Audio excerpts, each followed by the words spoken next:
যখন বের হয়ে গেলেন, আমি আমার ওয়াইফকে বললাম, ভয় পেয়েছো? শুনলেন না, ভয় পাওয়া কি আছে? যার বিরুদ্ধে মামলা সেই যদি ভয় না হয়, আমি কেন ভয় পাবো?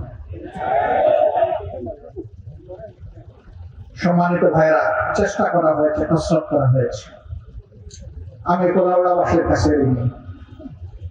ও আল্লাহ, তুমি সাক্ষী থাকো, আমি ঋণী। তারা বহু মানুষকে পুষিয়েছে। সমস্ত মানুষ বলেছে ওনার বিরুদ্ধে আমরা মিথ্যা অভিযোগও দিতে পারবো না, মিথ্যা সাক্ষীও দিতে পারবো না।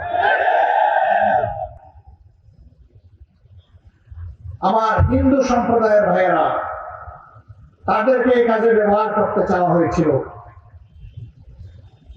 তারা বলেছে, আমি শুনেছি, তারা বলেছে ওনাকে কোনোদিন কোনো মানুষের ক্ষতি করতে দেখি নাই, আমাদের লোক হত্যা করার কোনো প্রশ্নই উঠে না।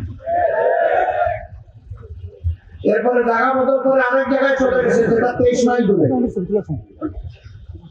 14 মাইলে পুষায় নাই, আমার 23 মাইল দূরে নিয়ে কোনি বানাইতে চাইছে। আল্লাহ রাব্বুল আলামিন সেখানে বন্ধ করে দিয়েছেন। আমি কেন বলেছিলাম যে আমি খুশি হবো, আল্লাহ শুকরিয়া আদায় করবো? আমার এটা আস্থা ছিল, আমার বিশ্বাস ছিল।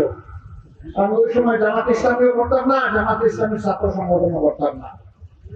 1971 সালে আমি ভিন্ন সংগঠন করতাম। আমি বলবো না এখন আমি কি করতাম, কারণ ওই সংগঠনের নাম যদি এখন মানুষ জাগরুক করে। আমি সেই সংগঠনের একজন খুদে সমর্থক ছিলাম।